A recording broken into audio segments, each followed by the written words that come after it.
Hello, Ken. How are you this fantastic evening? Doing great, Dan, and it's still light out, which is kind of neat to be able to talk in the evening, have it still be light. I am doing terrific. And Dan, I understand that this evening's topic is perspective. Can you tell us what that's all about, sir? Wow, we've really flipped the script on this. Those are my lines. You stole them. Aren't you reading the teleprompter, Ken? What the heck, man? Read the teleprompter better. So Go, buddy.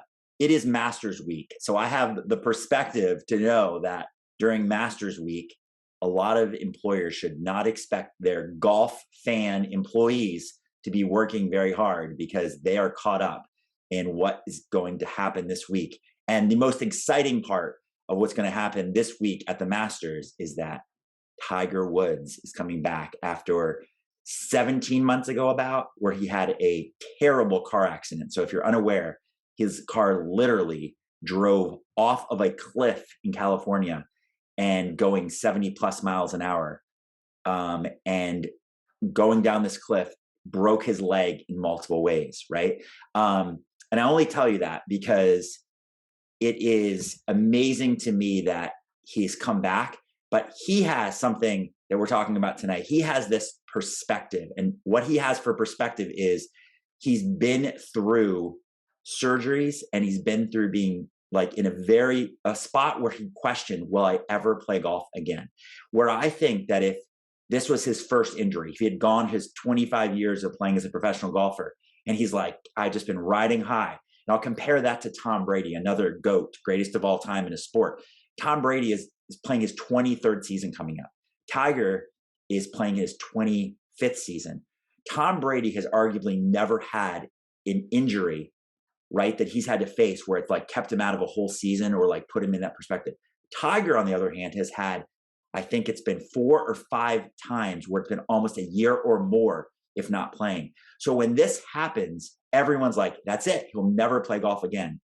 But Tiger has that thing, perspective. He goes, nope, been there, done that. I've been through surgeries before. I've had people doubt me. I've had situations where, like all looks lost. But because I have something to lean on, I have a reference point, I have this perspective, he can then lean on that, depend on that, which brought him through today and defy the odds. And now he gets to play this week. Plenty more of that came from, but that is my first thoughts on perspective. So Tom Brady, the one who retired then unretired, right? I just want to make sure we're talking about the same guy. So he is one of the greatest, without a doubt. And I don't mean to take anything away from his accomplishments. I was thinking, the that notion of being tried and tested is a really really powerful one, and to have gone through something like the accident that Tiger Woods went through, and then to navigate your way back from that, is a powerful thing. I was thinking too, and Dan, we mentioned this just before we began recording. There's a gentleman in Ukraine. He is the advisor to President Zelensky on foreign affairs. He's on TV about once a week talking about the situation. He and his wife and his kids have decided to stay in Kyiv. They've decided that that's their act of defiance. And without in any way sugarcoating the horrors that are happening there, he has the perspective of a long view. And he has the perspective of seeing that what has happened after this invasion is that his country has come together. The majority of the world is united around them. And he sees what's possible at the end of all of this. And I was blown away that someone could literally be living in a place where bombs are dropping on and around your city. I think that at the height of the bombardment there, it was like once every 10 minutes, and I can't fathom that. I can't get my head around that. To survive it is one thing, but to be able at the end of every broadcast to talk about what he looks forward to, what he hopes. And at the end of this last broadcast a few days ago, he said, as soon as things clear a bit more and we're actually able to make passage, and this may be months away, goes, I promised my wife and my kids we're going to Disneyland Paris. Where it's like, what are you going to do? We're going to Disneyland. And the fact that he's able to see beyond what's happening right now and to inspire his family and to help his girls stay like connected to possibility and to hope is extraordinary to me. And I would love to interview him. I would love to talk to him about what makes him tick, what gives him the wherewithal to reach so deeply down inside and to come back with a perspective that allows him to look beyond the horrors that surround him and to be able to think of good times ahead, of happier times ahead, and about what might be possible for their nation as they look towards ultimately rebuilding. I don't want to have regret. That was what one of my coaching clients said to me today. And this is a very young person, 20 years old, and said to me, I don't want to have regret. And when I heard that, I was almost amazed, but just again, one of those words that I would never say, just is not in my vocabulary to say I would regret anything. And as we talked through it together, I realized that regret comes from lack of perspective, right? To not realize where this person's at in their life. They're 20 years old, 20. And at 20, they were looking at something they could do for a job, whether they should do it or not do it, and thinking, well, I don't want to regret it. And what I connected on that was when you've only lived this period of life, or you're just starting, let's say, a professional life, then it's easy to look at things in like a short-term thinking, right? And think, well, if it doesn't work now, then this may never be available to me again. And I connected it to a fixed versus growth mindset, right? A fixed mindset feels like, oh, this is one and done. If it doesn't work now, it'll never work later. This is my only opportunity.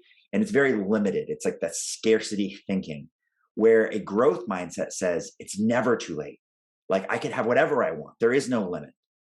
And I gave the example, like you could be 80 years old and say, I want to become a pilot, right? And as long as the pilot training will let you into it, it's like you literally could go through and you could learn to be a pilot at 80. Like there is no limit to almost anything within reason that you couldn't just start and do.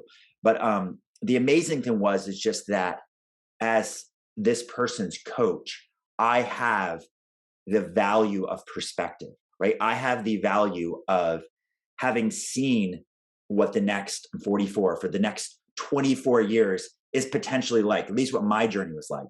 And for the last 20 of those years, for me coaching people to have helped other people guide them on their journey. So I have a lot of reference points to say. And one of the things that stood out to me, which I helped this person with, was the fact that a person named Gary V, it's Gary Vaynerchuk, it's short for it's Gary V. He says that in your 20s, it's your chance to almost sample the professional world. And that's different than that mindset of like, I need to figure out what I'm going to do with my life, right? He's like, no. Just sample. Like in your 20s, try a bunch of things you think you're interested in. Try a bunch of things that you think you might be good at or you might enjoy. But what comes along with this is the perspective that I can give this individual when they say they don't want to regret trying or not trying something. I say, no, try it. But here's the part that we all get wrong. We all get wrong that work is still work. A job is still a job. So you should have this perspective to know that if you try to quantify the amount of hours, let's simplify it by 10. If you spend 10 hours working, I will bet you 9 of those hours will feel like work. And at best case, 1 of those hours, you'll be like, that was really enjoyable. I really had a good time, whether with people you socialize with or the thing you're actively doing. But I can provide that perspective. But without it, what ends up happening is we set a standard or expectation too high. And we also limit ourselves too much to think like, if this doesn't work now, it'll never work. If this isn't enjoyable all the time, then it's probably not for me. It doesn't align with my passion. So long story short, perspective is something that you can often receive when you're young from someone who's gone down the path before you. and can point out what's to come, but also help reset or adjust those expectations so you can actually enjoy the journey along the way. So here's the thing that I think is interesting about that. First of all, I've got 20 years on you, which I know is almost impossible to believe looking at us if you're actually watching this. But secondly, which would give me 20 more years of wisdom as I see it. But secondly, I think that the challenge, and you'll realize this when you arrive at this age, Daniel, the challenge is to get out of a mindset that talks about how much runway you have behind you versus how much you have in front of you. And the fact is that we don't know and never will know how much is there. And the thing that I've been working on in my own life that I think several of my peers look at as well is how do we stay in that space of possibility as we continue to get older? How do we stay in that space of, I can do anything within reason as long as my mind, my body allow it? How do we stay there? How do we have that perspective that allows us to have vision as we continue to move forward and not to start to become small and to shrink, right? And some people might have that naturally. I've had to work on that. I've had and ongoingly work on that. And the great news is that if you can get to that place, and for me, it requires ongoing work, but there's something magical that happens because you realize you've got the benefit of 60 plus years of life and the wisdom and the experience and the knowledge that comes with that. And that you can then take that and translate that into what's possible in the future. Like going forward, what can I do now, building on this foundation of over 60 years of lived experience? That's a hell of a perspective to come from, because for me, it feels like you're just sort of ascending to the penthouse, right? Like the view gets better and better and better every single year for me. It gets a bit clearer. It just gets a bit more inspiring as I look out on the future. And I can gaze from the experience of the years that I have, number one, but number two, from the experience of those around me who are also at my age. And I'm so grateful that I have so many friends that have been with me through this journey. I have several friends, a few that I've known and stayed in touch with since I was a kid, others since high school or college. And we have built 50, 40 years of friendship and experience together. And a few weeks ago, several of us were together, and man, it was like the best non-planned mastermind that I've ever had. And just talking about where we were, where we had come from, what we have learned, and where we hope to go. And it gave us such extraordinary perspective on our lives and the lives of those around us, and really helped us to true up. I hope that people listening are fortunate enough to have a few good friends. And I think there's something, particularly during these times when so much can feel like it's going wrong, to have that kind of a group to tap into, to give you the perspective that allows you to be grateful for where you're at, and also to see that there's always a future out there. There's always hope out there, as long as you give yourself permission to believe that. So identical twins left a party together, and when they get picked up, the driver asked them, how was the party? Because it was clear to them they were picking them up at a party, and they had arrived together at the exact same time, and they're obviously leaving together in the same car. And as each of them answered, one said it was awesome, and the other said it was terrible. And the driver was confused, and they were like, I don't get it.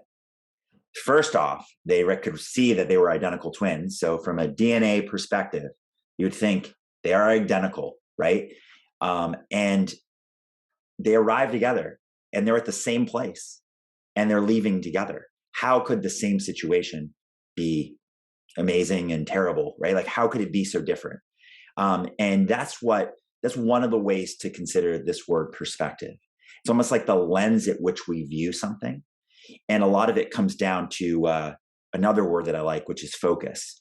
And a definition of focus that I really like is the answer to the question you ask, right? It causes your focus, which is then the perspective, the view at which you have, the lens at which you're looking at something through. So even though, again, genetically the same timing, same location, same party, one person can be in a mood, right? Asking themselves questions of like just frustration, like, why does this party suck? And they're going to find the answer to that question, which gives them this perspective to notice the things that they don't like. And where focus goes, energy flows. You tend to gravitate towards more of that and notice more of that. Like when it rains, it pours, right? You get a lot of the stuff that you wouldn't want. You start to notice more and more of it. And then for the person you thought the party was awesome, maybe they entered with a mood of like, I want to have fun tonight. What's fun here, right? And then maybe they notice a person or something, and their energy goes there, and they gravitate towards that. And then they notice more fun, and they have more of these good conversations and entertainment, etc. But we have control over our perspective, even when we have the long experience of life that Ken has. It's like an old man, right? When you don't have this perspective of time, you have the perspective of the moment, which is under your control, right? So even though you could try to look for differences in this scenario that I made up, the differences are not there from genetics or time or situation, right? It's like they had the opportunity to choose their perspective and then experience life from the lens at which they choose. So if you want to have control, it really comes down to that first focus question. It's like, ask yourself what you want to happen, what you want to experience. Therefore, like, then the experience is through that lens, through that perspective, and you're going to get more of that. So if you want to be miserable, ask bad questions, focus on that. Energy goes there. You get a lot more of it. If you want to have fun, ask yourself what's fun, put your energy there. You're going to get a lot more of that. You're going to get a lot more of whatever you ask and where you focus your energy through your own perspective. So create a perspective that's really going to serve you. So when I hear that, I think, old man, really? Interesting. When I hear that, I think it is the point of view with which we enter a situation. If we really want to think about what perspective is, the point of view with which we enter something, the lens through which we view something, but at the outset, not in the midst of it. Because if you're in the midst of something, you're going to get thrown to whatever happens to be going on, wherever your attention is drawn. And like we've talked about multiple times before, we default to survival. We always do. It's baked into our DNA. We're always going to go to, is it good for me? Is it bad for me? Is it safe? Is it dangerous? We're always scanning the environment for that, unless we feel like we're entering a safe space. And part of what we can do to help ourselves do that is to set a point of view before we go in, to set a way of seeing things before we step into a situation or an event or a relationship. And I hope people hear that it is within our control to actually set that up in advance to help shape the event that we're going to have, to shape the experiences that we're going to see. Because I think, Dan, you hit on something great, which is all of those experiences are happening simultaneously. It's like this giant buffet. And we can select whatever we want off the table if we step in with a point of view that we've defined in advance. And we've talked about nutrition ad infinitum, but to me, it relates back to that. If you are on a nutrition plan and you go to a party and there's a big buffet spread out, and you walk in with the perspective of, I am going to stick to my plan tonight. I'll have some salad, I'll have some this, I'll have some of that. You could grab a piece of cake. You could grab some fatty foods. You can grab anything you want. But if you walk in with a defined point of view in advance, then what you're going to take advantage of and the experience that you're going to end up happening will more than likely be defined by you and not by chance events and by circumstances or by other people. my final point for tonight is time perspective.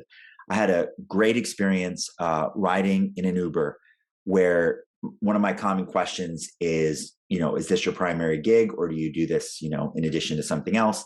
This person was very happy to tell me about how they viewed time. And I think that is a big part of perspective is, do you feel like there's never enough time? Do you feel like, man, I'll never have what I want? Or do you see it as an opportunity? Like every spare moment, every extra hour is an opportunity to do something more. And this person really displayed that. And when they were telling me their story, they're like, oh, not only do I drive for Uber, but for Lyft and for Amazon Fresh and for all these different companies they mentioned. And they were explaining to me how they looked at each hour as an opportunity. They were explaining to me that the way each company paid, they might allocate 3 hours to get this done, but there was a set fee. So if they could be efficient and say, during this hour, I can get 3 hours worth of work done because that is the best time of day to get that done. And for this hour, I should be driving from the airport because I get the best fees and I get surcharges. And for this hour, so they were really just looking at it as like every hour is an opportunity. But that just came from, again, this buffet of thing. Well, we're all set in this 24-hour buffet of opportunity. And then we have to ask ourselves, is my perspective like there's never enough time? Or is my perspective of, look at all the things I could do, right, with the time that is available to me? So that's where I'm going to leave you. Your perspective is your choice. And when it comes to time, see time as opportunity, and you'll get a lot more out of life.